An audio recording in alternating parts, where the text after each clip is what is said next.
para Mayarí.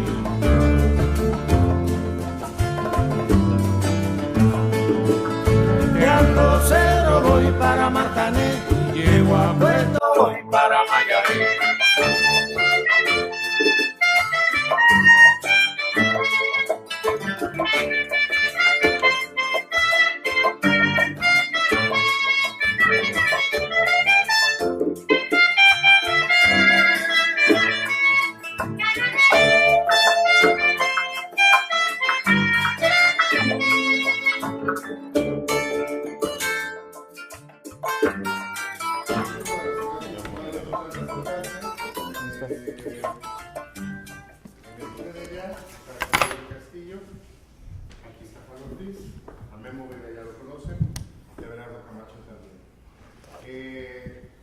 Sumados los años de docencia, creo que juntamos como que si una biblioteca y hacemos convivencia. Llegamos a la edad media.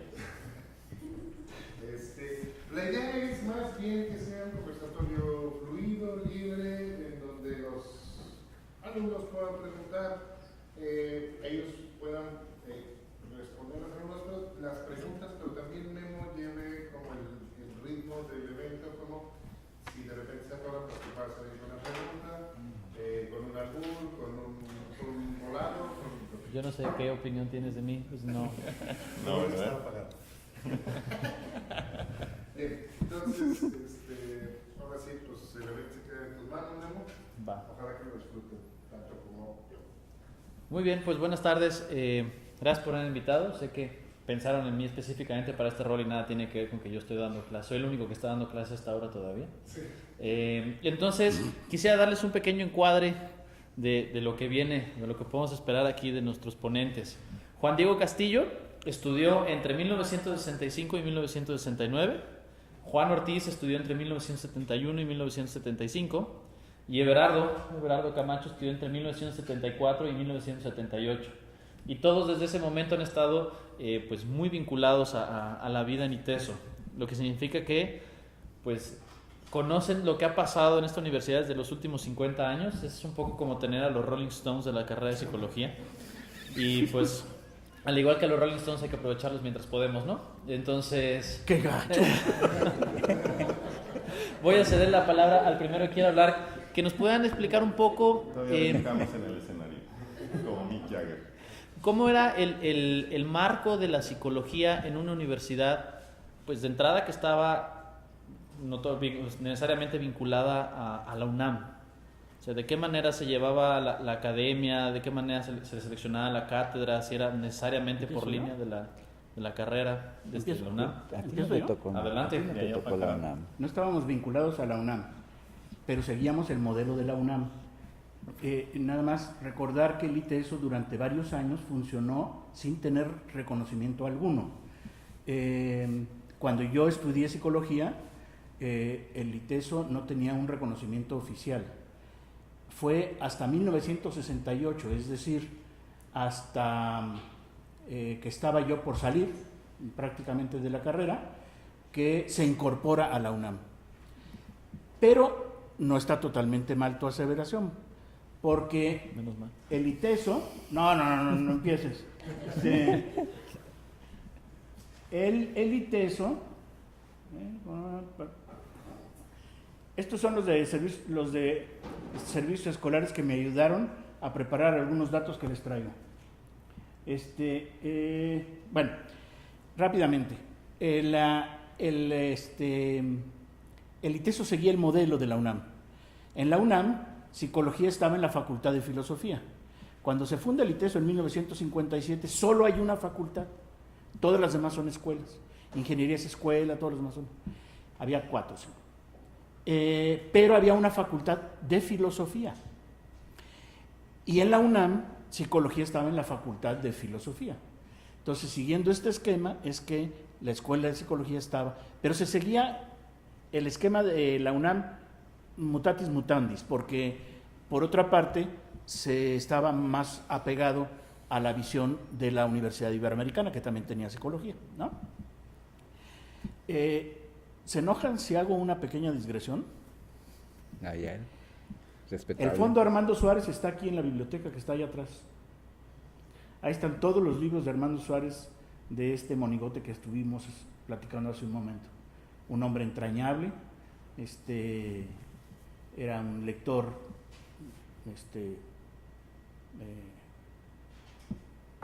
había en su casa libros en todos lados. Así como los hombres solteros dejan la ropa sucia tirada por todos lados, así dejaba él los libros. En su consultorio, a veces cuando uno iba a sesión tenía que pasar por encima de los libros. Era un lector, pues, muy intenso. Ya se está descarando, ¿eh?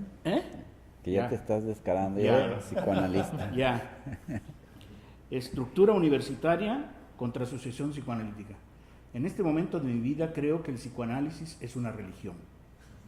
Aparte de un campo del saber y de una práctica clínica y de una postura teórica. Pero es una religión. Y en esa religión hay ciertos rituales que hay que obedecer. Algunos de ellos es que a veces uno tiene que ser puro. Y la pureza en psicoanálisis está muy, muy difícil poderla definir con transparencia, pero se exige pureza. El ejemplo más claro tuvo lugar hace unos poquitos años en el Círculo Psicoanalítico Mexicano, para ser concreto, en inicio de 2005. Y fue un proceso extraordinariamente doloroso que yo creo que no ha acabado. Yo estoy convencido de que el problema de si instituciones privadas o instituciones universitarias no pasa por la academia, o sea, no pasa por los textos, no pasa por la supervisión y no pasa, bueno, me queda una, ¿no? Que es el análisis. Y yo creo que pasa por ahí, el problema del análisis personal. Hay un problema ético que no ha resuelto Lacan en su seminario de la ética, y yo creo que es un problema ético que tiene que ver con el dinero y con el control. Pero esas son opiniones de un ex miembro de asociaciones psicoanalíticas. No estoy más en ninguna. Polémica de escritos, de los escritos, bueno, por si te interesa, en mi casa están las cartas que se intercambiaron. Jacques Lacan, la editorial en Francia, Armando Suárez y Tomás Segovia con respecto a la edición de los escritos. Están en mi casa.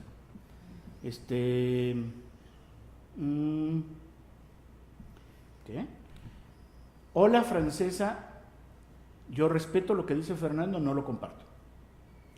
En esta universidad se estudiaron textos de Igor Caruso. En las escaleras de la Universidad de Guanajuato, en un viaje que hicimos, se estuvo leyendo un texto de Igor Caruso.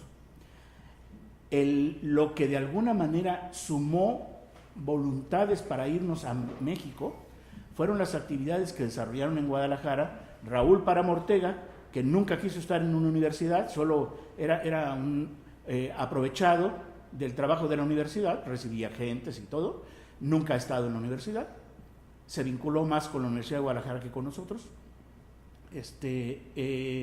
y Armando Suárez, y el discurso que ellos dos traían era Caruso, y en la dinámica de grupos era Raúl Schindler, o sea, un carusiano. Entonces, yo no estoy tan seguro de que la distinción sea tan radical. El que está hablando, en los seminarios del Círculo Psicoanalítico Mexicano, en una ocasión me tocó presentar un texto de Igor Caruso. No hubo ningún seminario orgánico así sobre la obra de Caruso, pero se veían obras de Caruso conforme se iba leyendo Freud. Y en una ocasión yo presenté uno de sus trabajos. Entonces la distinción yo creo que hay que matizarla.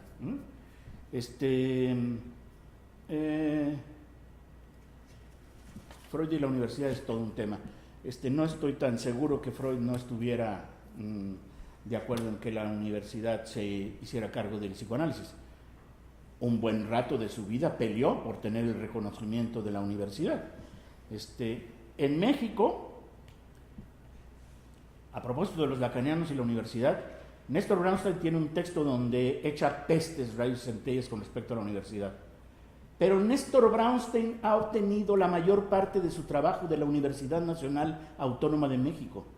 En una ocasión en el Círculo Psicoanalítico Mexicano se planteó la pregunta y Lidia Gassi le dijo a Adalberto Levi Ambra: ¿para qué nos hacemos tontos? No prediquemos lo que no estamos dispuestos a sostener con pruebas, es decir, con pruebas de vida, porque tú y yo tenemos la mayor parte de nuestros pacientes provenientes de la universidad y damos clase en la universidad. Bueno, eso es el pan de todos los días en la Ciudad de México. O sea, por eso digo, es una religión, ¿no? Voy a entrar en pequeños detalles, ahora vamos a la historia, ¿no? Una partecita chiquita de la historia. En 1965-66, en Guadalajara, Jalisco, y en la granja de recuperación mental que estaba al rumbo a Chapala, se hacían estudios de frenología. ¿Todavía está ahí? Se hacían estudios de frenología. A mí me tocó usar el compasito aquel de metal, así para... ¿Todavía tienes mis medidas? Todavía las tengo ahí. Por eso yo he cabezones. recomendado que te jubilen ya. Ya te jubilaste, ¿no? Bueno. Nomás, o sea, nos invitaron a un conversatorio de... O sea, ¿qué es eso? Bueno, pues yo voy a decir tarugada y media. Miren, la Escuela de Psicología del ITESO. Estos son algunos de los directores que hubo en la primera época del ITESO. Pero es muy divertido ver este cuadro. El padre José Salvador Rodríguez Camberos era el único sondiano que quedaba en el mundo después de que murió Sondi. No es cierto. Estaba también Sar Vergara en México. Que, entre paréntesis... Dijiste zombie, no zombie, ¿verdad? que, entre paréntesis, Sar Vergara dictaba un seminario en la Casa del Lago con Santiago Ramírez. Un seminario sensacional, divertidísimo. Pero eran los dos únicos sondianos que quedaban en el mundo. Creo que había algún desvelado por ahí en Zúrich, pero el padre Salvador Rodríguez era una gente que tenía un gran peso en las escuelas particulares en Guadalajara, porque él tenía el gabinete donde muchísima gente iba a orientación vocacional. Y todos pasamos por el test de Sondi en aquella época, aquel de las fotografías. Bueno, no sé si lo conozcan, yo creo que ya lo tiraron todo el mundo, pero les platico. Es uno de fotografías y uno va haciendo elecciones de fotografías y depende de con quién te identifiques, pues ahí quedas marcado por el resto de tus días. Pero fíjense qué interesante, estábamos hablando de fotografía hace un rato, y el test de Sondi se basa en la identificación, no puede ser del carácter de la persona porque la fotografía no habla, no puede ser de la historia de la persona porque no hay ninguna historia, es la pura imagen. Es decir, uno se identifica con un cierto patrón fisiológico, gestual que está en la fotografía y a partir de ahí se sacan toda una serie de conclusiones en el test de Sondi. El padre Rodríguez ya murió hace mucho tiempo, pero en Guadalajara sigue habiendo un instituto que lleva su nombre y que ha cambiado en el sentido de que están muy abiertos a que haya personas de otras corrientes teóricas que vayan a dictar seminarios ahí. Noel McGinn, ellos dos fundaron la Escuela de Psicología. Noel McGinn era un investigador fundamentalmente en el campo de la psicología y fundamentalmente orientado a estudios de metodología estadística en el estudio de la psicología. Sus artículos en la Revista Mexicana de Psicología, ¿ustedes habían oído hablar de la Revista Mexicana de Psicología? No la de México, No, la del ITESO. La primera revista del ITESO fue, de todas las escuelas del ITESO, fue la Revista Mexicana de Psicología. Voy para allá. Vean otro caso sensacional. Miguel Garibay Patrón era un psiquiatra que era el director de la escuela cuando yo entré. Él de alguna manera seguía la corriente de la psicología dinámica de Franz y Alexander de Nueva York. Pero entonces por él, gracias a él, lo que se estudiaba centralmente, se estudiaban muchas cosas, ya van a ver muchas materias, pero lo central era el psicoanálisis, ¿no? Eso era lo central. Pero Miguel Garibay era un hombre muy liberal. Y eso para la moral de algunas personas en el ITESO no les gustó mucho y terminaron corriéndolo. Pero la Escuela de Psicología en el ITESO existe por ese señor. Ese señor de su dinero se pagó viajes a promover la carrera hasta Tijuana, Hermosillo y todo, y recolectando gente que se venía y se inscribía aquí. Varios de mis compañeros eran de Hermosillo, de una compañera de Tijuana, Lupita Casillas, etc. Y acá en los alrededores también, él hacía la labor de promoción de su bolsillo. Lo corrieron y nunca más se le menciona. ¿Ustedes habían oído hablar de Miguel Garibay Patrón? No se sabe de él, nada. Sergio Galicia fue un médico que fue director de la Escuela de Psicología y fue una especie de director de transición. Yo creo que no entendía qué hacíamos los psicólogos en el ITESO. Bueno, no lo entendíamos los psicólogos en el ITESO, menos él, ¿no? Entonces estuvo un tiempo y luego se fue. Y entonces llegó Juan Abascal Carranza. Esto es para escribir una novela, señores. Juan Abascal Carranza es el fundador, el hijo del fundador del sinarquismo. Estamos hablando de la recontra ultraderecha.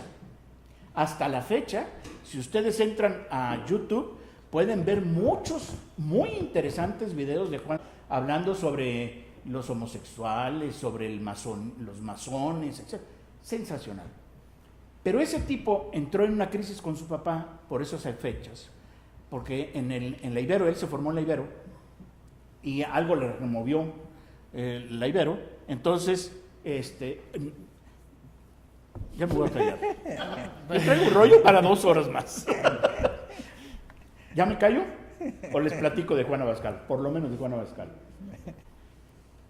Evolucionó el asunto, él hizo cosas. Entre las cosas que hizo fue, por ejemplo, que el profesor que vieron allá al principio pudo dar clases de estadística en el último año de carrera con un permiso de la UNAM.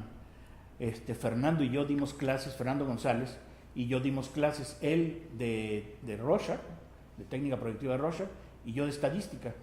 Y el problema es que en mi grupo habíamos tenido 5 maestros de estadística y ninguno había completado el mes dándonos clase.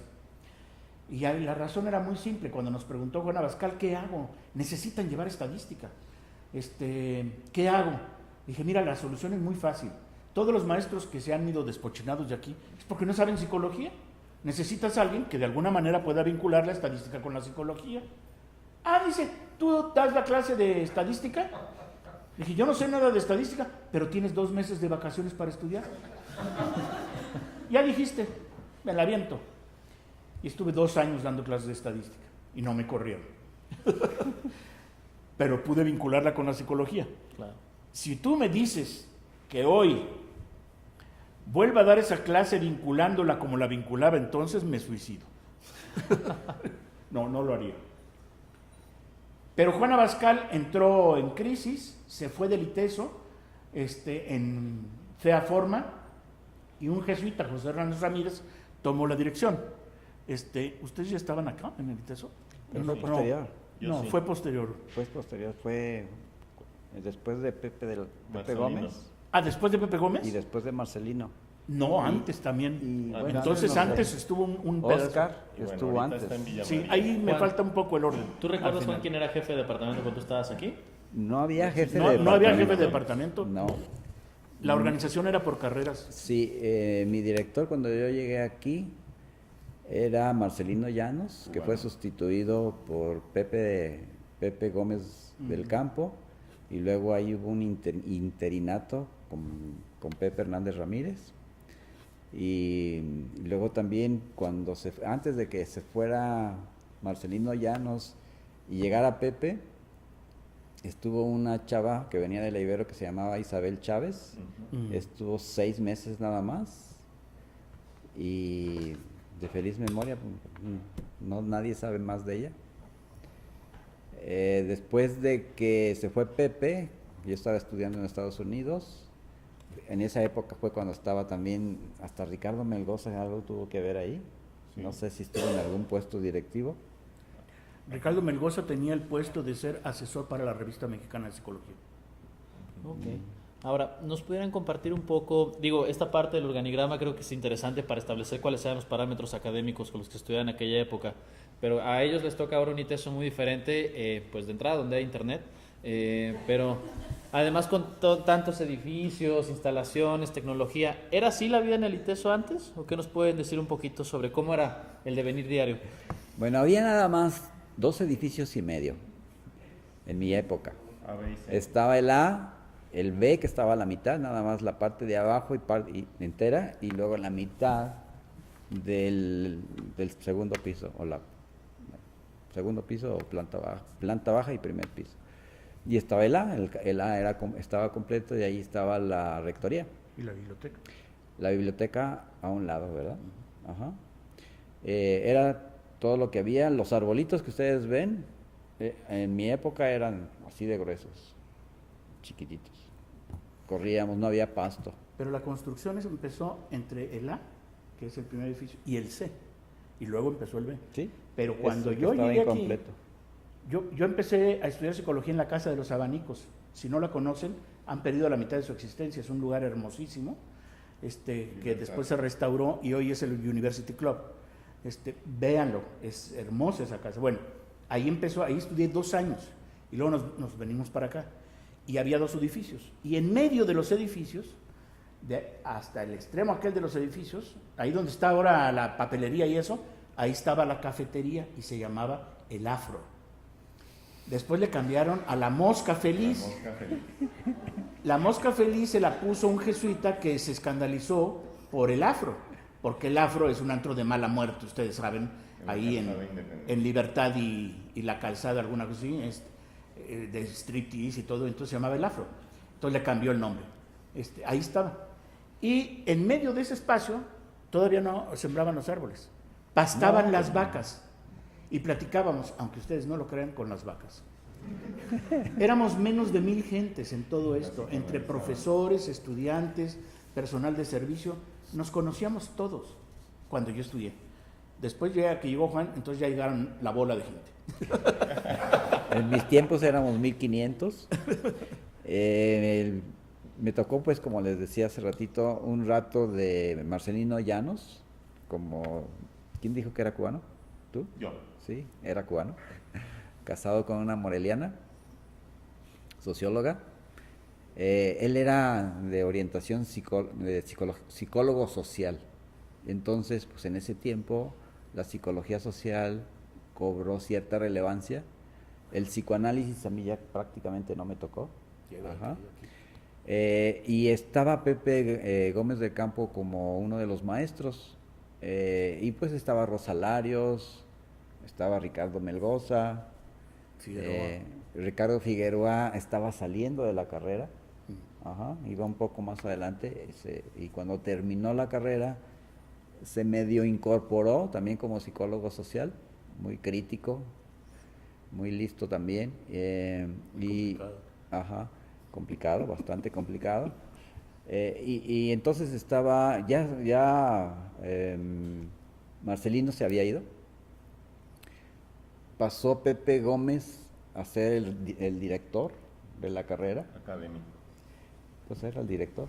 Y Pepe Hernández el administrador. Pero eso pasaron varios años posteriormente antes de que alguien pensara que tenía que haber otro director, que fue un jesuita. Pepe Hernández Ramírez es jesuita, todavía vive, ¿no? Está medio Sí, enfermo, está pero todavía vive. En la transición entre Marcelino y Pepe, nos mandaron a 4 o 5 estudiantes, que estábamos más o menos en 5º semestre, a Tucson, por un verano, 8 semanas, a que nos capacitáramos en intervención de crisis. Desde tiempo atrás, con Margarita Levy, que para entonces ya había terminado la carrera. Sánchez Bandic. y luego Levy, ¿verdad? Y luego se volvió a Sánchez Bandic. Sí. Ok. Traían un proyecto para hacer una cosa que le llamaban en aquel tiempo central de servicios, y la idea era que a través de la central de servicios los estudiantes pudieran hacer prácticas de servicio social y dar servicio a la comunidad. Es que Margarita Sánchez Bandic había hecho su doctorado en Francia con psicólogo social en Francia. De las representaciones sociales. ¿Eh? Moscovici. Exactamente, Sergei. Sergei Moscovich. Bien. Y entonces, exactamente no sé cómo se presentaron la situación, pero para entonces, no, todavía, la semana de psicología empezó después del 75, ¿no? Pepe. Con Pepe, pero después del 75. Porque esto fue en 1974. Yo todavía era estudiante y en el 74 nos mandaron, estuvimos, como les digo, 8 semanas allá. Volvimos con un poquito del modelo de intervención de crisis y también como estuvimos en un centro comunitario de salud mental en la ciudad de Tucson, donde atendían a puros latinos, principalmente a latinos, un grupo de psicólogos, de trabajadores sociales, de psiquiatras, Chicano Crazy. más o menos, ajá. Entonces cuando volvimos aquí, entre los que estuvimos aquí pues en la fundación de ese centro, lo que ahora es el Centro Polanco, ajá. Toño Ray, que posiblemente lo conozcan, también se acaba de jubilar hace poco, Clementina Gutiérrez, ajá. Fernando Flores, que él se fue pronto, y estuvo un tiempo Gilda Peña Flores y yo.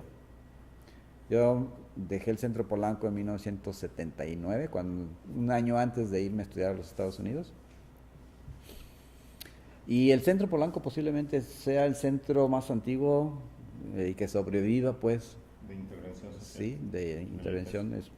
Es No fue el primero, pero es el que No ha fue el primero sobrevivido porque el primero fue Secopa. Así es. posteriormente. ¿Puedo hablar? Sí. ¿Quieren que platique nada más Sí, un sí, poquito sí, más sí. de la...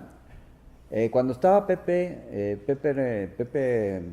Gómez del Campo, el movimiento de la psicología humanista se empezó a desarrollar,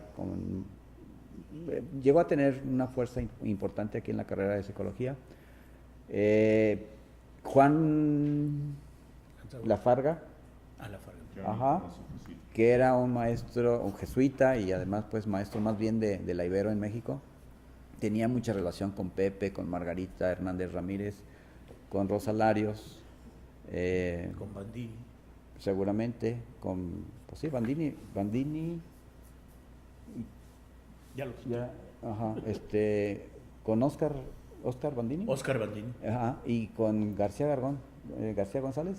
Ajá. ¿Se acuerdan de él? Él no daba, bueno, sí daba clases en psicología, No. Gargón. No, daba Gargón era de clases. comunicación. Ajá, Daba clases en cine porque había estado en Roma. con y Fellini. estaba cerca de Fellini Ujú. y de Bertolucci. Sí. Bueno, entonces desde más o menos un poquito antes de mediados de los 70s hasta que Pepe Gómez del Campo se fue más o menos en 84, 85, que volvió a la Ciudad de México porque de allá era, pues durante todo ese tiempo la orientación humanista estuvo fuerte. A raíz de que nosotros fuimos a Tucson, conocimos a un psicólogo, Jorge Espinosa, boliviano, que nos empezó a enseñar terapia gestalt. Aprendimos algo, nos gustó mucho y lo empezamos a invitar. Y entonces, en las semanas de psicología, casi siempre venía él y nos daba muchos talleres. Y luego también en otras ocasiones venía él a darnos más taller y entrenamiento. Pepe Gómez del Campo era muy abierto y como la terapia gestal era compatible con la orientación humanista, pues también él se puso a estudiar y también nos enseñaba. Margarita Hernández Ramírez se había formado como terapeuta familiar y fue la primera que nos empezó a enseñar terapia familiar sistémica.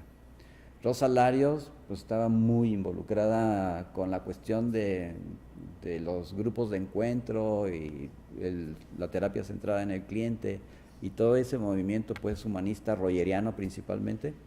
Entonces pues también ahí ellos formaron a buena cantidad de personas aquí en Guadalajara. Para entonces lo único más o menos formal en cuestiones de psicoterapia era el psicoanálisis. Y pues, pero tengo yo la impresión de que en el tiempo en el que yo estuve, pues el psicoanálisis aquí en la carrera de psicología no se desarrolló de una manera notable. En cambio, la parte de la orientación social, humanista se desarrolló mucho más.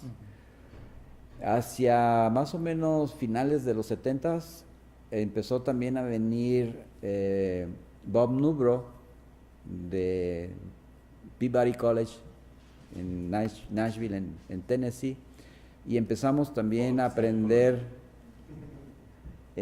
psicología comunitaria. Ajá.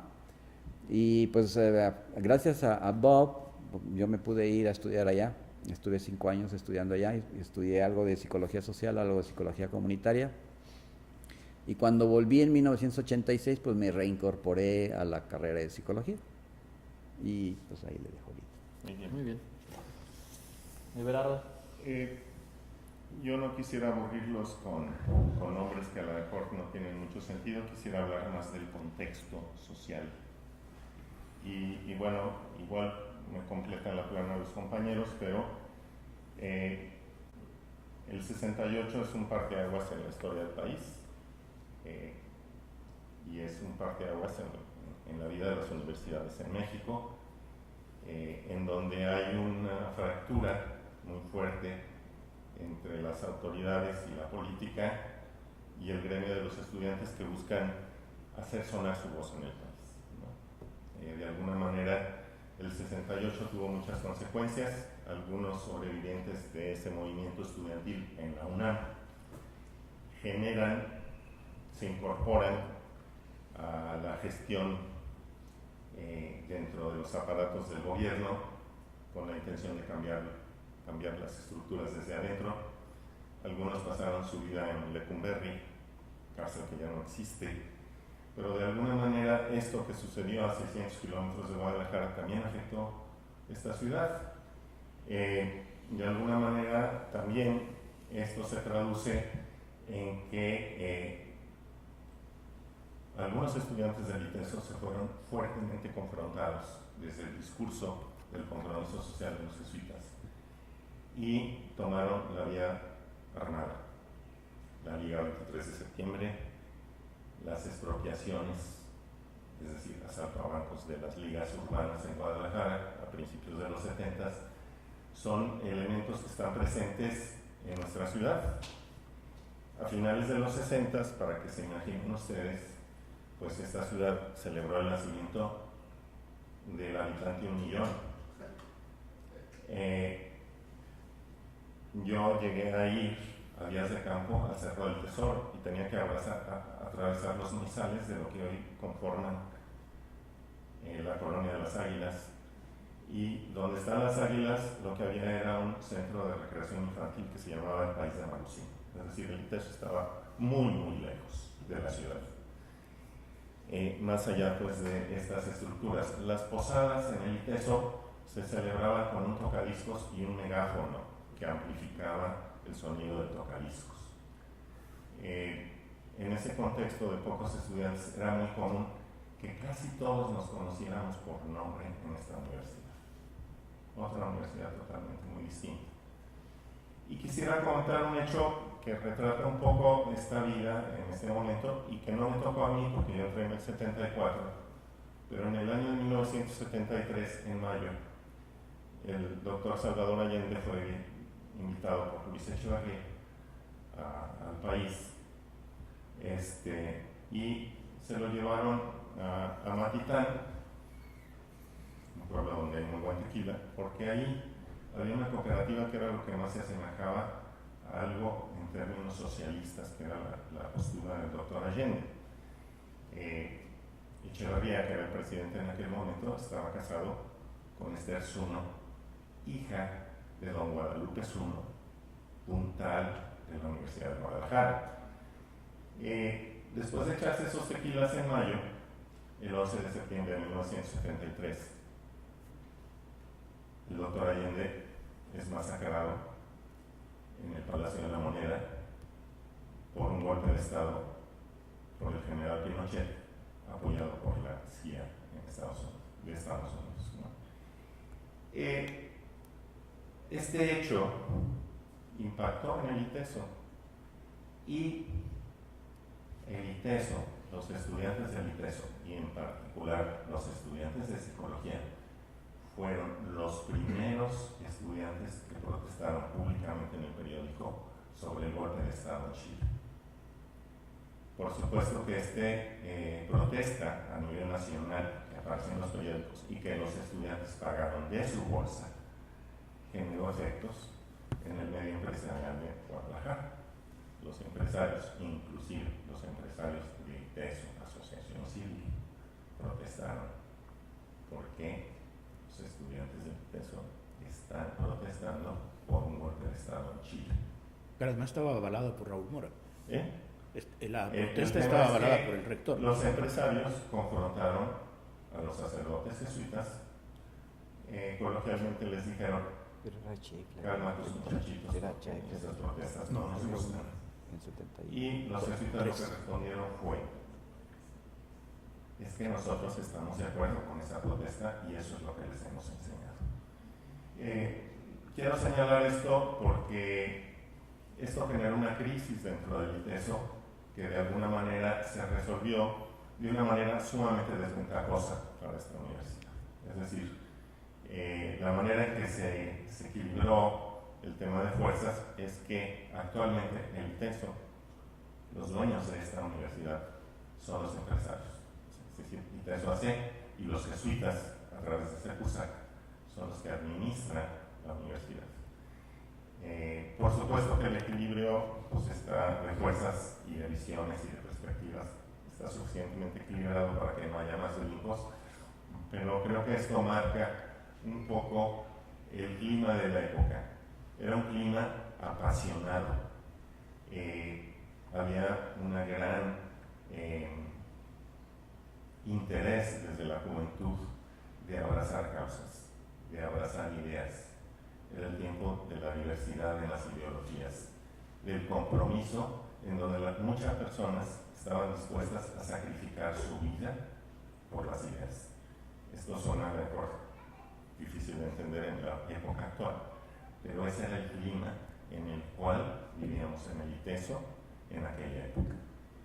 En el contexto de la psicología, pues también había estos ismos, ¿sí? Conductismo, humanismo. Y pues claro que había toda una lucha ideológica, un poco en el sentido de lo que Juan Diego comenta en términos religiosos.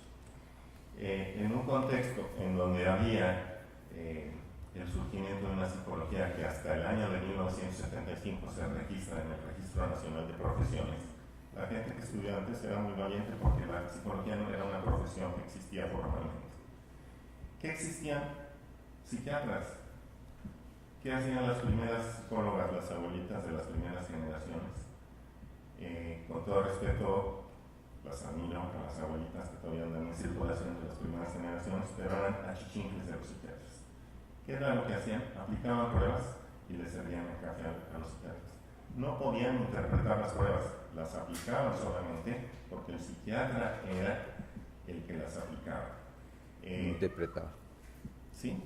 Las interpretaba. Las interpretaba. Pero no era en todos lados igual. No era igual, pero lo que quiero mostrar es un ámbito machista que desgraciadamente hasta nuestras fechas no es tan recalcitrante, pero que sigue vigente de alguna forma en nuestro medio social.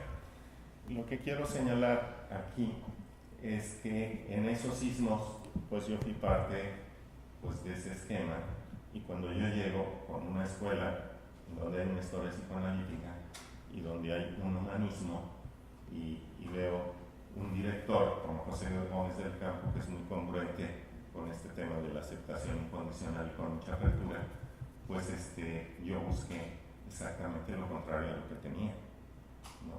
Y bueno, les puedo decir que en tercer semestre en 1975 mi grupo que le encantaba irse a la fiesta, apareció por ahí un congreso en el Centro Médico Nacional de Análisis de la Conducta, donde venía el doctor Skinner.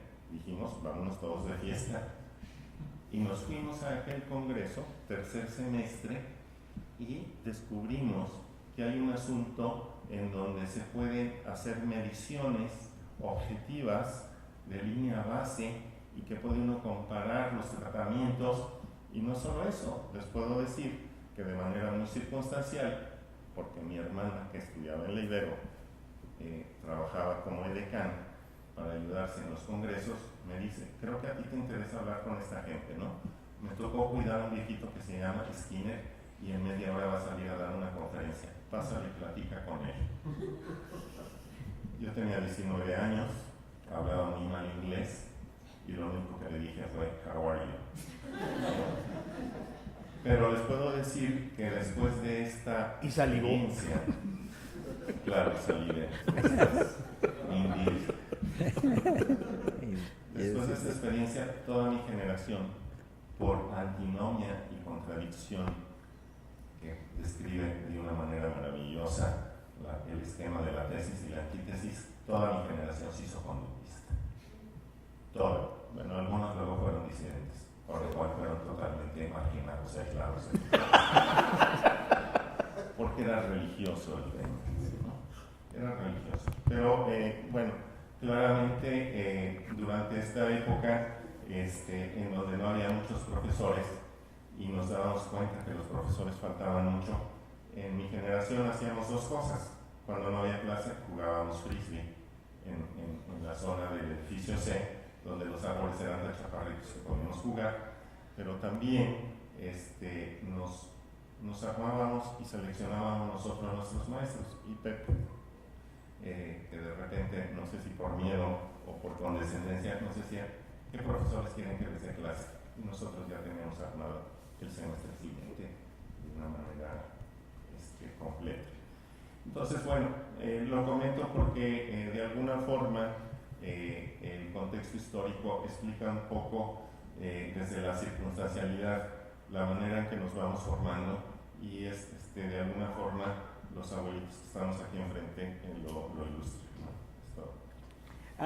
A mí me gustaría agregar algo a lo que acaba de decir Gerardo, y es lo siguiente, es decir, hablar sobre la historia de la Escuela de Psicología es muy divertido, pero lo que me parecería más rico de la conversación es que se tomen hitos de lo que se ha dicho como para hacer una investigación más histórica y menos anecdótica.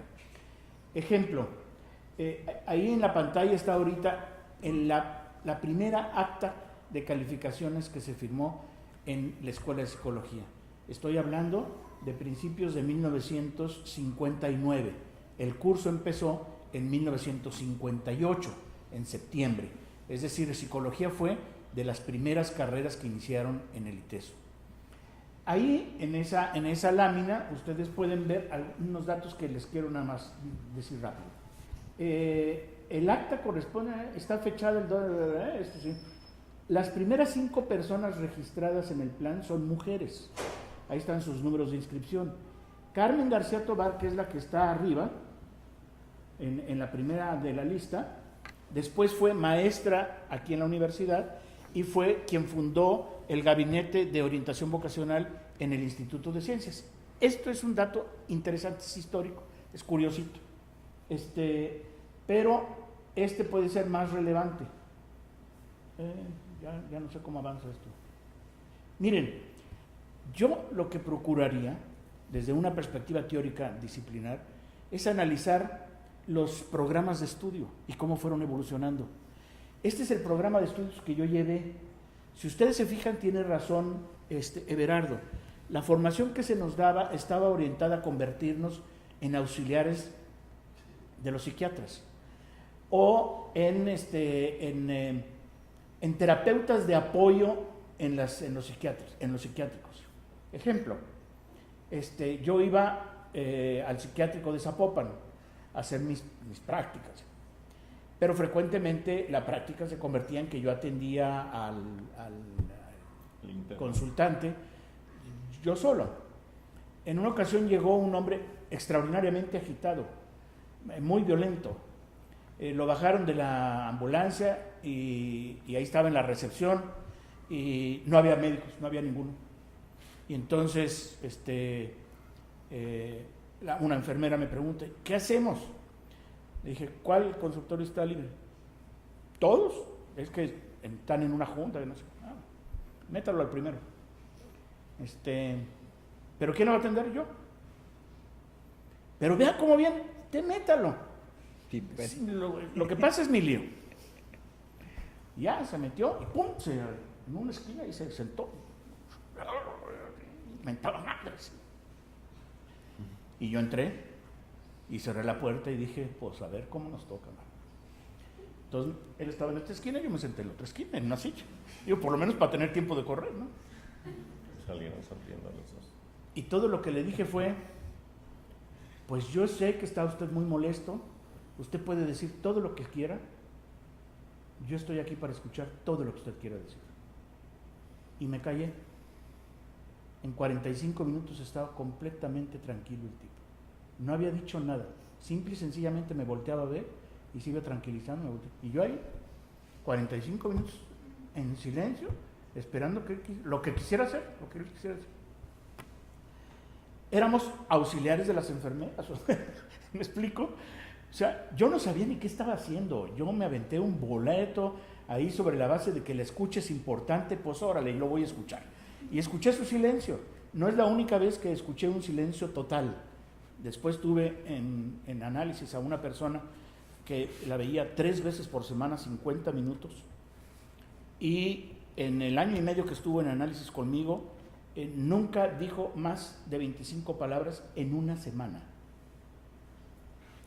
Juan, ahora, este tema que tú mencionas sobre la manera en la que se veía la psicología en aquel entonces, que creo que es muy importante para poner en contexto esta parte de que eran ayudantes o operadores de los psiquiatras, contrasta mucho con la realidad que vivimos ahorita como Academia de Psicología, ¿no? No solo porque la psicología ha crecido, sino porque el ITESO en particular tiene un lugar muy importante a nivel nacional en la Academia de Psicología, y en la ciudad pareciera que es la academia dominante. Entonces quisiera preguntarles a ustedes, ¿cómo fue que se pasó de ser una escuela de psicología? Déjame decir una cosa más. Todo esto que estaba relatando yo, a lo que lleva es, los programas de estudio son lo que hacen lo que tú estás diciendo. Y no sabemos cómo sucedió. Nada más tenemos anécdotas de cómo fueron evolucionando los programas de estudio, pero no tenemos una visión sistemática de qué fue lo que determinó que fueran los programas cambiando de la manera que cambiaron. Creo que lo que relató Everardo es importante. El ITESO era la única, hasta no me acuerdo qué año, era la única universidad que tenía psicología aquí, en Jalisco. Entonces, maestros era muy difícil encontrar. ¿Dónde estaban los maestros? En la psiquiatría, en la medicina. Esos eran, si tú revisas los maestros que dieron esas clases, la enorme mayoría eran o egresados del ITESO o médicos, psiquiatras, filósofos y curas. Esos eran los que nos formaron. A ver, tú no tienes ni idea de lo que te voy a decir, ¿eh? No. Yo tomé clases de psicología filosófica leyendo los textos del cardenal Mercier. Eso es estar en Marte para ustedes. Pero era filosofía, por ahí está la materia. Claro. ¿Pero qué pasó con todo eso? ¿Por qué cambió? Pues porque llegó un momento en que los estudiantes dijimos, esto tiene que cambiar. Fuimos los estudiantes los que cambiamos el programa, no fue la institución. Y los cambios que ha habido, pero hay que entender por qué. Everardo ha dicho algo que pasó para que cambiara el programa cuando él estaba ahí. También en mi tiempo cambió el programa y te puedo relatar algunas cosas, pero no es una lógica histórica, es una lógica anecdótica.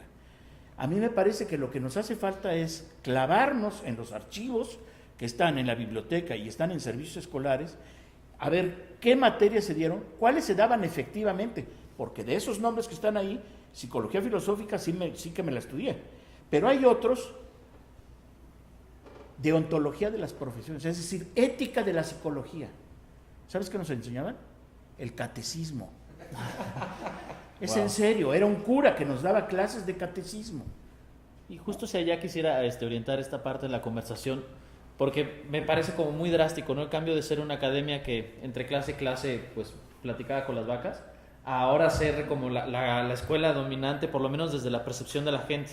¿Qué fue lo que pasó? Mencionas tú que efectivamente hay que hacer una investigación sistemática, pero quisiera, como para detonar un poquito la reflexión de las personas que están aquí, que nos platiquen las anécdotas y las observaciones y las opiniones que tienen sobre cómo se dio este salto en psicología. No sé, Juan, si tú pudieras aportarnos algo al respecto. Más o menos algunas fechas del 68 se incorporó la carrera de la Escuela de Psicología a la UNAM y entonces el currículum era el de la UNAM. Y pues no sé qué antigüedad haya tenido en la UNAM y todavía pasaron muchos años, si es que ya lo cambiaron en la UNAM, porque Sí, los estudiantes no se oponían a que se cambiara. Aquí en el ITESO, en 1977, por gestiones de Pepe otra vez Gómez del Campo, hicimos el nuevo currículum que fue ya avalado por la SEP. A partir de 77 se inició con un nuevo currículum y de ahí en adelante se ha venido renovando más o menos cada 4, cada 5 años. Prácticamente ese ha sido el ritmo y pues el currículum ha tenido varias facetas y no me queda actualmente no me queda tan claro si hay alguna orientación que se pueda definir entre periodo y periodo de cuál era el énfasis o cuál ha sido el énfasis. En el tiempo tuyo, pues claramente era psicoanálisis. En mis tiempos, claramente era una orientación humanista mezclada, porque también me alcanza una parte de lo de el grupo de Berardo, y de todas maneras se sentía la fricción entre Ricardo Melgoza y Pepe Gómez del Campo, porque pues convivíamos todavía ahí esta cuestión del conductismo y el humanismo, pues, ¿no? Pero bueno, era más popular Pepe que Ricardo, entonces pues había ahí ciertas preferencias, pues, ¿no? Pepe apoyaba la parte humanista, pero también apoyaba la parte comunitaria y de repente traía gentes medias extrañas a la Semana de Psicología, porque me acuerdo que una vez trajo a una señora, no sé, de Escandinava, no sé qué, y traía un rollo de que veía o tenía contacto con unas naves allá en no sé en dónde, y hacía un montón de cosas y pues Pepe las traía y nos ponía en contacto con ese tipo de personas, así como a ti te tocó otra cosa que narraste hace rato, pues también con Pepe teníamos ese tipo de personas que venían y nos platicaban cosas. Que luego pues obviamente no tenían ningún sustento científico ni empírico, entonces pues no pasábamos nada, no íbamos más allá de eso, pues, ¿no? A mi vuelta, habiéndome formado más o menos en psicología social, psicología comunitaria, pues la verdad es que yo no creo haber influido llegamos 2 psicólogos formados allá, José Guadalupe Hernández Vargas y yo. Él llegó 2 años antes que yo, y cuando yo llegué, pues él ya habían tratado de incluso hacer una maestría en psicología comunitaria. Nunca progresó, nunca se dio, nunca funcionó, pues, ¿no? Por ahí están los papeles, y no se dio. Quizás ninguno de los dos teníamos las características de liderazgo que se deberían de haber tenido y pues no se dio. La psicología comunitaria en cierta manera pues también desapareció, ¿no? Margarita Maldonado, que traía un poquito porque también había estado en Los Ángeles trabajando por un tiempo, pero pues tampoco, no pegó, ¿no? Hay una cuestión que a mí me ha llamado la atención y que tiene que ver con la formación y el inicio de la maestría en psicoterapia que existe actualmente. También costó mucho trabajo que se diera esa maestría y parece que uno de los elementos que tuvo que ver con las dificultades que tuvo antes de que se aprobara era que era muy clínica. Una maestría en psicología clínica, muy clínica. Pues ustedes se preguntarán, bueno, pues ¿cuál es el problema, no? El problema, desde mi perspectiva, es que en la psicología cada vez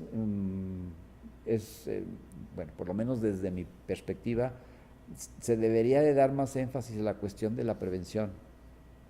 Nosotros todavía aquí en la carrera de psicología me da la impresión que todavía estamos muy enfocados a la solución de problemas, más a entender la patología, que a entender en qué consiste la calidad de vida, en qué consiste la salud mental de las personas, ¿no? Y en promoverla. Tenemos todavía el modelo médico muy cerquita de nosotros y no nos hemos desprendido suficientemente de ese problema, de ese modelo médico, pues, ¿no? Y es posible que ahora con la neuropsicología podamos dar un brinco más sólido, firme y con una dirección más hacia el entendimiento de cómo funciona nuestro cerebro y cómo, pues, nuestra calidad de vida funcione mejor. Perfecto. Una observación, perdón. Una observación. Mira, sí, grupitos y religión, ¿ok? Pero yo creo que un factor que ha colaborado para que la Escuela de Psicología del ITESO sea importante en el occidente de la República todavía, ¿no? No solo todavía, es esto, mira. Esta fue la primera revista. Es el número 1 de la Revista Mexicana de Psicología. Wow. Pero lo que yo quiero destacar es el tipo, nada más consultando las 6 primeras revistas. Estos son los temas que se abordan en los artículos. Si checas los artículos, los temas, son de una riqueza y de una variedad enorme. Había desde artículos de estadística hasta artículos de filosofía, antropología, psiquiatría. Pero así se mantuvo la revista todo el tiempo que la tuvo el doctor Miguel Garibay Patrón, que fue más o menos 4 años. Después siguió la revista y siguió manteniendo durante un rato esa lógica de diversidad y de traer gente que escribiera y que colaborara para el pensamiento psi en el ITESO. Hasta que se acabó la revista, pero yo quisiera puntualizar y caracterizar 2 cosas en la línea de lo que estás comentando, Juan Diego, y es que históricamente, digo, estamos hablando de esta época con mucha pasión y de los sismos, había mucha discusión, había confrontación de ideas, mucho diálogo, mucho disenso, pero pues me parece que eso enriquecía precisamente la vida universitaria. Y yo diría que una de las cualidades, y no es un tema de opinión mío, sino es un tema que de alguna manera, cuando se hacían exámenes profesionales, les preguntábamos a la gente que se iba, oye, ¿y tú? Bueno, les preguntábamos 2 cosas. Una era, ¿qué maestros te marcaron? Dime 2, ¿no? Tantas horas nalga que te pasaste en el salón de clases. ¿Quiénes realmente te marcaron? Y bueno, era muy consistente la respuesta de aquellos profesores que de verdad podían transmitir esa pasión de la que les estoy hablando. Pero una de las cosas que yo creo que ha caracterizado hasta nuestros días el área de psicología es que como universidad seguimos pudiendo sentarnos a discutir respecto a distintas problemáticas de la disciplina, pero también para los estudiantes, sin que haya maravillas, hay una diversidad de ofertas desde los docentes. Ustedes saben con quién se pueden pegar desde distintas perspectivas y que les van a asesorar. Y yo creo que eso es una gran riqueza en el departamento, en el ámbito de la psicología social, en el ámbito del psicoanálisis, en el ámbito de la psicología sistémica, en el ámbito del conductismo. Hay gente que les puede orientar y que le ha caminado al asunto, es decir, que puede ser profesor, y creo que eso habla bien de una universidad, y creo que eso mantiene esta perspectiva de alguna manera, de influencia importante que sigue teniendo la Escuela de Psicología del ITESO en la zona occidente del país, cuando menos, ¿no? En el año del 75, el doctor Wenceslao Orozco, que era el médico de cabecera del doctor José Guadalupe Zuno, funda la Escuela de Psicología en Sierra Nevada de de la Universidad de Guadalajara, con la primera reunión que hubo del Consejo Nacional de Enseñanza e Investigación en Psicología. El doctor Wenceslao Orozco había sido alumno de Jean Piaget, o sea, no era ningún inventado, sabía de la cancha cognoscitiva, y lo traigo a cuenta por anécdota, porque de la línea cognoscitivista no hemos hablado y que también ha jugado un rol importante en el contexto de la historia de la licenciatura, personificado particularmente por Anita Nielsen-Dont, una amenaza nórdica que nos llegó vía Stanford al ITESO y que tenía esta formación y que promovió primeramente la especialidad en procesos cognitivos y después una maestría en psicología cognitiva en el ITESO en años posteriores a los que nos tocó a nosotros estar como estudiantes. Esta es la fecha, sigue, ¿no?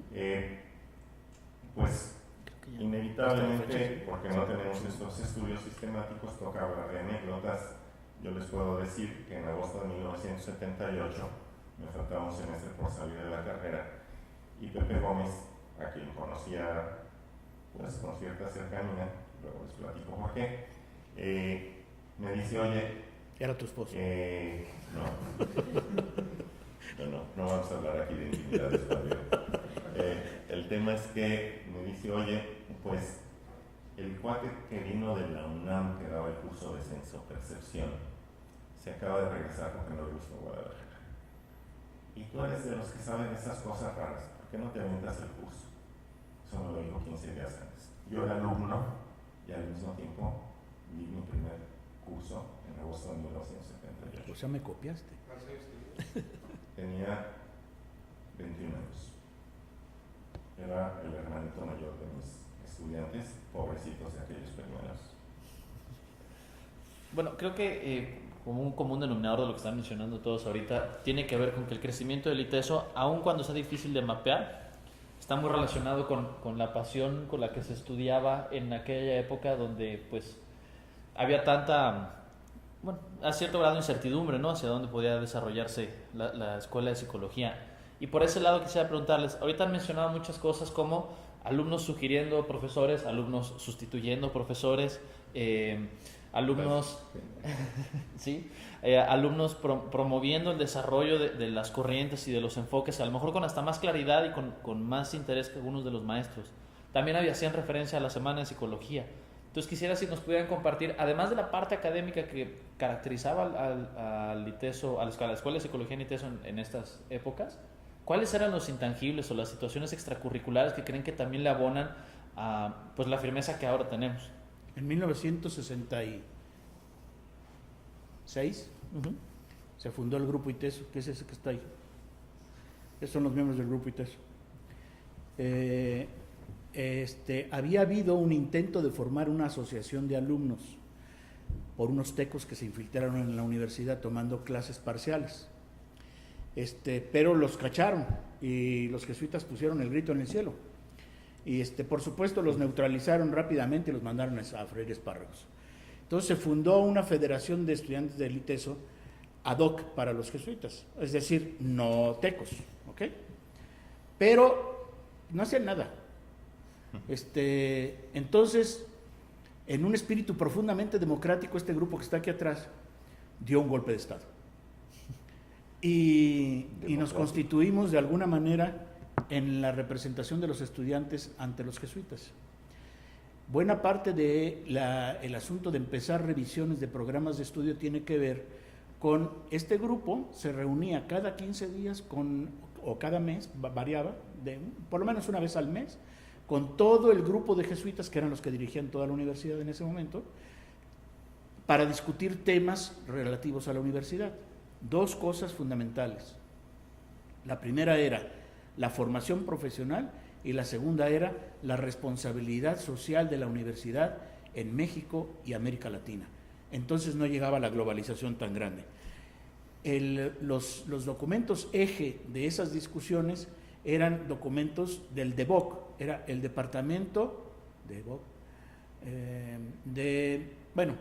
era el departamento universitario de la Conferencia Episcopal Latinoamericana. No solo eso, sino además, espérate tantito, Marta Hanrecker estaba muy presente en el asunto, Carlos Marx estaba muy presente en el asunto, estaba muy presente las revistas Christus que recibíamos por caminos obscuros, subrepticios. que era la revista Christus, era la revista de los jesuitas en París. Entonces, este grupo se fundó en 1966. En 1968 éramos los que recibíamos la información directa de mayo de 68 y la socializábamos en el ITESO. Wow. Bueno, en los no jesuitas, éramos los que lo recibíamos en los no jesuitas. Los jesuitas lo recibían, pero no la socializaban, porque era una revista secreta de los jesuitas, según eso. No era tan secreta, la recibíamos nosotros. Hicimos varias cosas ese grupo. Este señor Alberto Gutiérrez Formoso dice unas cosas interesantes sobre el grupo. De lo que se trataba era de discutir, no sobre la carrera de psicología, aunque ahí habemos 4 psicólogos, éramos mayoritarios, los otros son 3 ingenieros, uno químico, el otro mecánico, y el otro no me acuerdo qué, y 2 de relaciones industriales, que son Cecilia Gómez y Francisco Javier Aro del Real, ¿no? Eran de relaciones industriales. Que ya entregó ¿Eh? que ya entregó el equipo. Bueno, ya entregaron varios ahí. María Cecilia ya se murió, Francisco Javier Aro del Real ya se murió, Bueno, y Arturo Santana ya se murió. igual las esquelas las podemos dejar para después, ¿no? Lo que este señor dice, junto al Consejo Académico, caminará con gran entusiasmo el grupo ITESO, en cuyo juicio también coinciden las fuentes y crónicas de primera mano. Grupo de diálogo, de representación, de sentido crítico, de compromiso y entusiasmo dentro de un ambiente serio de respeto y franqueza. Eso dice este cuate del grupo ITESO. Otros dicen barbaridad y media del grupo ITESO. Claro. Pero organizábamos convivencias, más o menos una cada mes, en la casa de los jesuitas en Jocotepec, donde lo que se discutía no eran las materias de la carrera ni nada, sino problemas de orden social. A ver, yo entiendo que la lógica departamental tiene mucha riqueza, pero también tiene una gran pobreza. Se acaba el trabajo consistente en grupos, porque andas por aquí en una clase, luego por allá, y luego por allá, ¿no? Entonces, formar grupos era muy difícil. La lógica de las universidades organizadas por carrera, que ya prácticamente no queda ninguna, lo que pasa es que te metían en un grupo y eran 25, 30, 40 personas que se echaban 4 o 5 años juntos, y entonces ahí surgían todo tipo de proyectos. Hijos y otros tipos de proyectos. Claro. Everardo. Para hacer alusión al mismo año y digo, para describir, por ejemplo, cómo van surgiendo los cambios, quisiera decir que en el año de 1966 el doctor Florente López funda la primera escuela de educación en el país, en Veracruz. Florente, que actualmente todavía sigue por ahí en circulación, había estudiado en una universidad de Nueva York, y aunque les cueste trabajo, antes del 66, pensarlo, los niños con síndrome de Down iban al médico porque estaban enfermos. O sea, no había ningún programa de enseñanza de educación especial en todo el país. Y fue un psicólogo que regresó de su formación en Estados Unidos el que fundó, a través de lo que actualmente conocemos con el DIF, que en aquellos años era el Instituto Nacional de Protección a la Infancia, la primera escuela de educación especial en México. Lo comento, digo, Veracruz nos queda lejos, pero el doctor Williams, que era embajador de Inglaterra en Guadalajara, embajador o cónsul. Era cónsul. Cónsul. Bueno, este señor tuvo a bien ser secuestrado por una de las guerrillas a principios de los 70, pero tenía la gracia de tener 2 hijos, unos gemelitas creo, con retardo funcional. Bueno, a diferencia de Aranguren, que como buen español se peleó con sus secuestradores y lo acabaron matando, Williams acabó haciéndole bromas y lo soltaron. Pero bueno, este hombre fundó una escuela de educación especial para sus hijos en Las Fuentes, y fue la primera escuela en la cual el ITESO tuvo un centro de prácticas de esta temática. Es decir, un poco como para poner en el tiempo la línea de aplicación profesional en el ámbito de la educación especial, de la cual creo que tú ahora trabajas de alguna forma. Bueno, surgió históricamente en Guadalajara en aquellos momentos y de esta manera. Y bueno, un poco en la relación de cómo surgió también en el país, me gustaría puntualizarla. Podríamos hablar de otras áreas y de cómo surgieron. Cuando yo estudié, teníamos clases de psicología organizacional y venía una profesora de la Ciudad de México y agarraba el avión para darnos clase, porque en la ciudad de Guadalajara, reclutamiento y selección de personal, no había profesionales que la hicieran. Había que mandar a México las propuestas, las grandes empresas se contrataban organizaciones de psicólogos que hacían este tipo de servicio, pero desde la Ciudad de México. Aquí no teníamos en aquellos años este tipo de servicios. Gradualmente se fueron instalando y promoviendo hasta que alguno de nuestros egresados, pues ahora es uno de los líderes, Benjamín Díaz Morones, en este campo, porque tiene muchos años trabajando en esto. Y como esto pudiéramos hacer como esta dimensión de investigación sistemática de cómo van surgiendo las distintas áreas de aplicación profesional de la psicología en Guadalajara o en la zona metropolitana de Guadalajara, ¿no? Y para responder a qué, exacto. Así es. Ok, ahora, Juan. Te faltó hablar de Paul Callahan. Échale. Pues no lo conozco, tú lo conoces mejor. Nomás me acuerdo de él, Ajá. pero fue también en los 70s. En los 70s, Paul Callahan es invitado a dar clases en la Universidad Autónoma de Guadalajara. En los 70s el conductismo tenía una fuerte presencia en Estados Unidos y él tenía formación conductual. Y pues con la ideología de los tecos, Pues sí. Paul Callahan acaba teniendo una crisis laborante.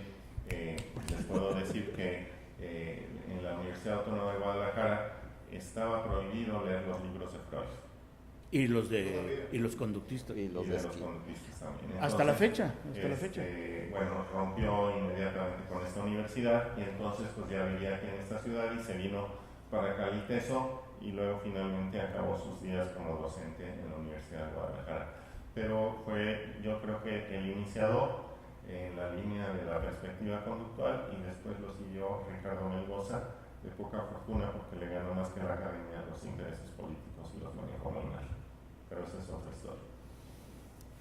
Pero también ¿quisieras hace a la agregar historia algo a este de todo este relato. Claro. Pues más bien preguntas, me gustaría. Yo creo que ya. Yo llegué hasta el 86 cuando volví de los Estados Unidos, pero falta del 86 hasta el presente. Pregúntenle del 90. ¿Alguna pregunta? ¿Preguntas? ¿Alguna pregunta? ¿Alguna curiosidad que tengan por ahí? Yo sí tengo. Venga. ¿Podría ampliar un poco su experiencia sobre la tecnología que comentaba? Sobre la... Frenología. Ah, es el... Es una aventura. Ya vi que te gustan los yucatecos. ¿Eh? Mira, yo iba a hacer prácticas allá a la granja. Íbamos a las 2 porque estaba junta la granja de recuperación juvenil y estaba el hospital psiquiátrico. La granja se llamaba también la granja. Seguimos yendo. ¿Siguen yendo? Pero el psiquiátrico infantil ya no está allá. Tenemos área infantil. Ah, sí. Que no tiene nada de infantil. Pero... Bueno, el área infantil allá en aquellos tiempos era muy dramático, era sobrecogedor lo que pasaba en esa granja. Pero con los enfermos, pues no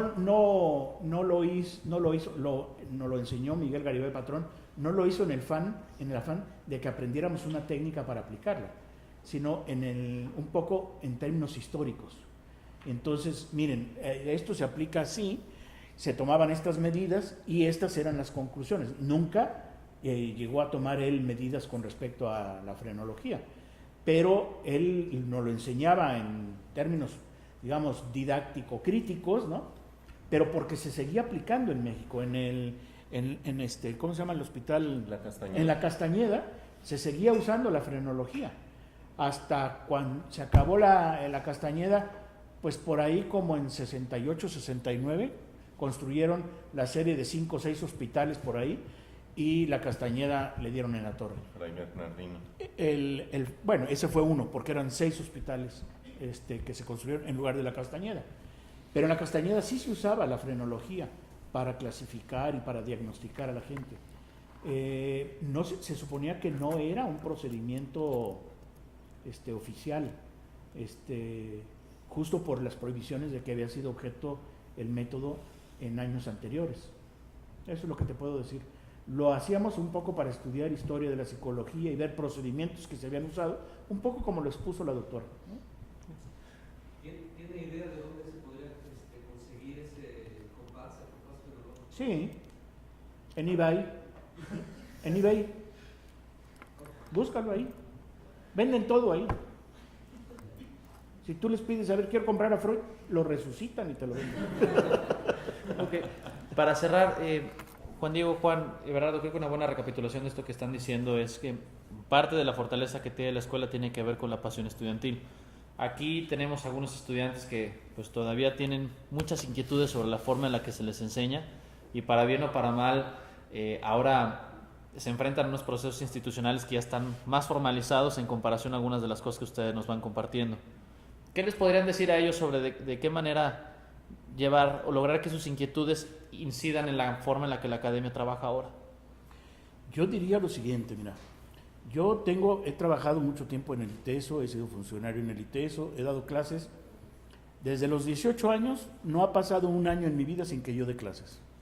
Desde la guardería infantil, es decir, desde los lactantes hasta posgrado. He dado clases en toda la escala, todo. La educación, dice Freud, es una de las profesiones imposibles. Si la educación en términos generales, es decir, desde la que realizan los padres con sus hijos, es imposible, la formal en las instituciones de educación superior o inferior, o la que sea, es imposible. Es decir, hay una serie de dificultades que solo se salvan porque hay una interrelación entre las personas que no pasa por la disciplina, pasa por otros lados. ¿Quiénes fueron los maestros que a mí me marcaron en la carrera de psicología? Aquí. Miguel Garibay Patrón, Armando Suárez, y no era maestro del ITESO, pero venía, dictaba conferencias, tenía grupos de terapia aquí, me influyó muchísimo. Hubo un año, mi carrera duró 4 años, duraba 4 años.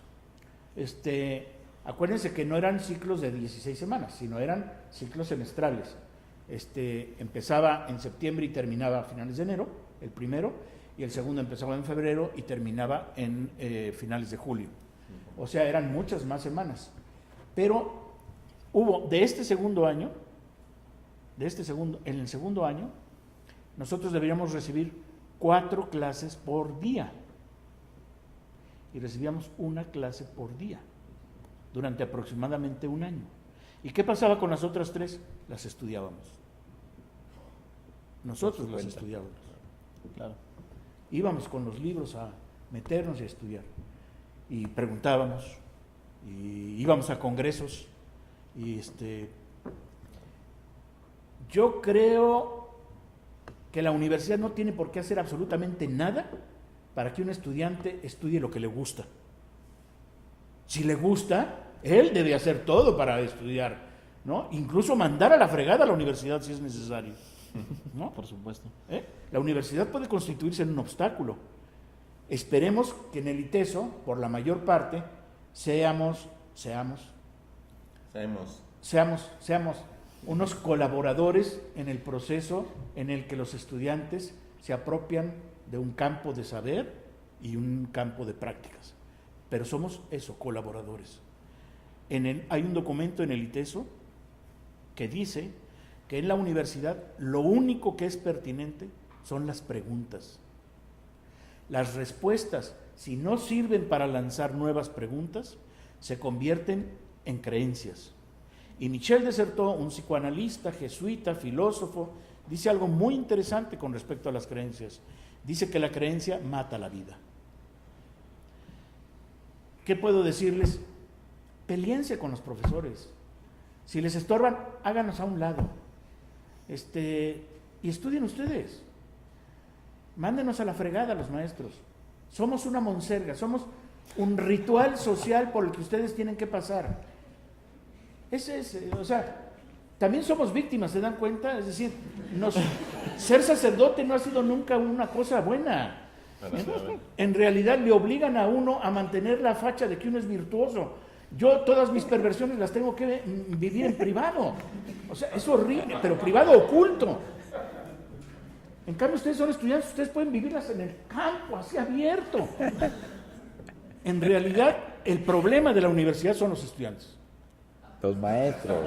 No, los estudiantes. Suscitan en los maestros una serie de deseos perversos que no podemos satisfacer. Tenemos una pregunta de este lado. Sí, me llama mucho la atención lo que cuentan de lo que pasó con los estudiantes en el 68.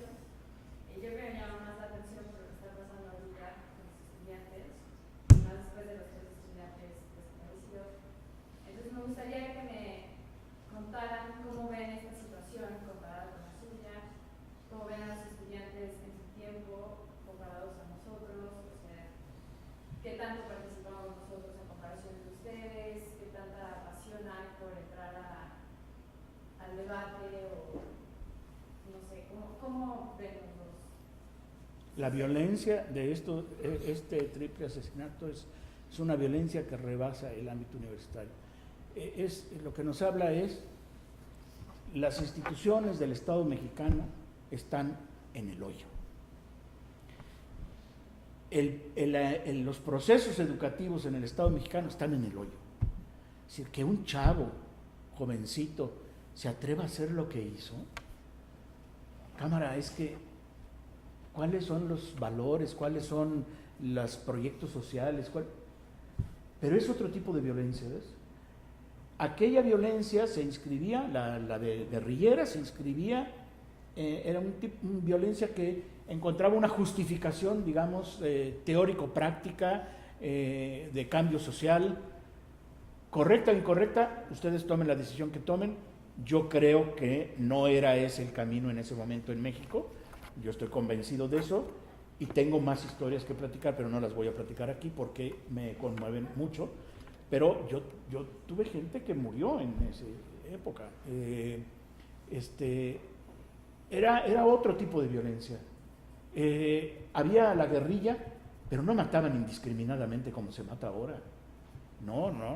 Tampoco estaba justificado que agarraran presos, digamos, secuestraran gente. Obviamente que no. Pero no secuestraban a cualquier gente. ¿Se acuerdan de los 20 y tantos asesinados en una camioneta ahí abajo del puente? O sea, la mayor parte eran jovencitos que trabajaban en Walmart y en Sam's solo había 3 que tenían antecedentes con la droga, de esos 26. Los mataron para vengarse del gobierno. Mataron a unos jóvenes que no tenían nivel en el entierro. O sea, no tiene que ver con la universidad, tiene que ver con el hecho de que somos ciudadanos y tenemos que dar una respuesta frente a un hecho terrible. Este Estado se está yendo a pique. Yo creo que vamos a llegar a la guerra civil. Juan. Realmente, ¿te refieres a la muerte de los 3 estudiantes de cine o a otros? No, sí, creo que se refiere A todos. como ejemplo. Sí, ajá. Este caso concreto lo conozco superficialmente. Parece que se están descubriendo que la tía los mandó matar, y las razones por las cuales lo hizo posiblemente tengan que ver con el giro que ella maneja, y se me hace así como de plano, esta vieja está loca, pues, ¿no? Y no sé por qué se les echó encima al sobrino y a los amigos, ¿no? En la medida que sepamos más, pues podríamos tener, yo personalmente, alguna idea. En términos generales, la violencia a mí no me parece que es el medio a través del cual podamos resolver nuestros problemas, y los problemas sociales son muchísimos. Tenemos en México para aventar para arriba. Estamos ahorita en un proceso electoral en el que las posiciones, sobre todo de uno de los candidatos, a mí nunca me han gustado, y no les hablo de ya saben quién. porque me parece que es muy peligrosa la manera que tiene para concebir lo que son los movimientos sociales. Un movimiento social no se puede controlar, nace de la gente, y me parece que este cuate piensa que él lo puede estimular y controlar, y eso no es posible, y pues ahí perdemos todos. Había una pregunta anterior, Juan, que tenía que ver con cuál era la recomendación para los estudiantes actuales respecto a cómo adecuar o llevar sus propuestas para la modificación del currículum, etcétera. Entonces, Y ahorita es un tiempo propicio, yo creo que todavía alcanzan, a pesar de la premura con la que tienen que terminar el nuevo currículum que se tiene que presentar ya. Ahí que están trabajando marchas forzadas, especialmente la que va a ser su nueva coordinadora de carrera. A mí me da la impresión de que los proyectos son una columna vertebral que se tiene que fortalecer. En comparación con la mayoría de las carreras, los que tienen PAPs, todas tienen PAPs, pero ustedes en psicología tienen 2 proyectos que los anteceden. Y creo que una de las cosas que les puede ayudar mucho es entender que el escenario es el medio, no es el fin. Que en el escenario ustedes aplican lo que sepan de psicología, y lo que no sepan lo tienen que preguntar, como sugería ahorita Juan Diego. Porque esa es una de las grandes angustias que ustedes tienen cuando van a los escenarios. Es que no sé, es que no sé, es que no sé. Pues por eso vas al escenario. Cuando yo estudié no iba al escenario, cuando no sé qué tanto. Nosotros no íbamos al escenario casi nunca curricularmente. Íbamos extracurricularmente. Así es. Ajá. Ahora van curricularmente, y hay maestros que son asesores y que podemos asesorar. Creo que es claro que la mayoría de los maestros estamos dispuestos a asesorar, estamos dispuestos a responder a preguntas, y si no sabemos las respuestas, las podemos buscar juntos. Ahora hay muchas herramientas, muchas fuentes para encontrar respuestas. El chiste es que, pues, nuevamente enfatizando esta cuestión de las preguntas, en la clase la mayor parte de las veces ustedes no tienen preguntas. Ustedes quieren que uno como maestro les diga, y tampoco quieren escuchar. Entonces ahí hay una paradoja interesante. Si les damos lecturas, a veces hay un gran número de estudiantes que no les gusta leer, y la verdad es que es el vehículo que yo he encontrado más a mi mano para aprender. Esa sería una respuesta que yo podría dar ahorita. Contestando a la compañera, primero, rápido, no podemos estar ajenos a lo que pasa alrededor. El ITESO es una burbuja, pero no estamos al margen de los fenómenos sociales que nos implican, y todos tenemos que asumir una postura, porque inclusive no querer asumir una postura ya es asumir una postura. Y mencionaría 2 cosas de cierre. Perdón por hacer referencia a lo personal, pero les puedo decir que cuando yo estudié una carrera de 9 semestres, y al finalizar los 9 semestres en mi generación llegamos a la conclusión de que necesitábamos quedarnos otro semestre más, y armamos el semestre, y fuimos con Pepe Gómez y le dijimos: nos queremos quedar otro semestre, no nos queremos ir este semestre. Y Pepe no nos dejó. Entonces, bueno, pues esta era como la dimensión formal, y después ya no fue posible que la generación completa tuviera grupos de estudios, pero una buena cantidad de mi generación siguió estudiando por fuera, y nos reuníamos aunque ya nos habíamos graduado. Muchos regresaron a su lugar de origen y no pudieron seguir haciendo eso. Y quisiera compartir pues una última anécdota con alguien que también influyó mucho en mi formación y que no tenía formación en psicología. Tuve el privilegio de que me diera clase el maestro Gerardo Kunze. Él era doctor en física nuclear, y una de las cosas que me compartió cuando estudió su doctorado fue que estudió el doctorado, iba a clases, bueno, él era austriaco, y bueno, allá hay mucho respeto por los profesores. Los profesores tienen un estatus social muy importante, entre otras cosas porque el planteamiento o la perspectiva de por qué se les reconoce es porque, a pesar de que tienen una gran inteligencia con la cual podrían haber lucrado individualmente, han decidido abrazar la vocación de ser profesores, y bueno, ser profesores es sinónimo de ser pobresores, ¿no? Bueno, él me compartió la manera en que se graduó y me decía, estaba en una clase y en medio de la clase me atreví a interrumpir al profesor. Me paré en medio de la clase y lo único que dije fue, ya sé. En ese momento se levantaron todos mis compañeros, me dieron un abrazo.